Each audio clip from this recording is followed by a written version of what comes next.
পরীক্ষার হলে আমরা যেরকম গার্ড চাই। তো তোমাদের এবার আমি কোশ্চেন পেপারটা ডিস্ট্রিবিউট করে দেব। তোমরা সবাই যে যার নিজের মতো রোল নাম্বার ওয়াইজ বসে গেছো। আমি পরীক্ষা শুরু হওয়ার আগে তোমাদেরকে কোয়েশ্চেন পেপার দেওয়ার আগে কিছু কথা বলতে চাই।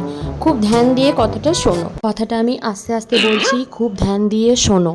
পরীক্ষা শুরু হবার ফার্স্ট আওয়ারে আমি যেন কারোর কথা না শুনতে পাই, কারোর যেন কোনো আওয়াজ না আসে। কথাটা সবাই বুঝে গেছো? তবে তোমাদের রুমে যখন এক্সামিনার চেক হয়ে যাবে তারপর আমি তোমাদেরকে একটু অ্যালাউ করতে পারি দেখে দেখে, অনলি দেখে দেখে লেখার জন্য।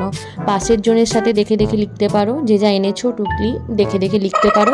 তবে কেউ ডিসকাস করবে না, কারণ পাশের রুম থেকে যেন কেউ না বুঝতে পারে যে আমি তোমাদের অ্যালাউ করেছি। ডিসকাস করলেই আওয়াজ হয়। আমি যখন বললাম তার আগে কেউ কিছু করলে কিন্তু আমি খাতা ক্যান্সেল করে দেবো। আর একান্তই যদি না পারো আমি তোমাদের অল্প বিস্তার হেল্প করে দেবো। আমরাও ওই সময়টা পার করেছি, আমি তোমাদের প্রবলেমটা বুঝি। এবার কোয়েশ্চেন পেপার ডিস্ট্রিবিউট করছি। পরীক্ষার হলে যেরকম গার্ড পড়ে। এই সব রোল নাম্বার ওয়াইজ বসে গেছিস তো?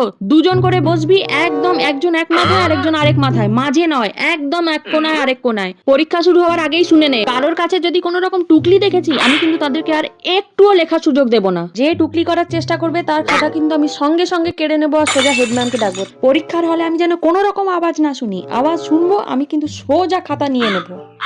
এই তুই পিছনে ঘুরছিস কেন? পিছনে কি লেখা আছে? সামনে ঘোর, সামনে মাথা ঘোরা বলে দিচ্ছি। পরীক্ষা দিতে দিতে যদি আমি কথার আওয়াজ পেয়েছি, একটাও যেন কোনো কথা না আসে আমার কানে। পরীক্ষার হলটা কি কথা বলার জায়গা নেই? একদম ঘাড় ঘুরাবি না। বাবা, তুই পাশের জন্য দেখে দেখে লিখছিস?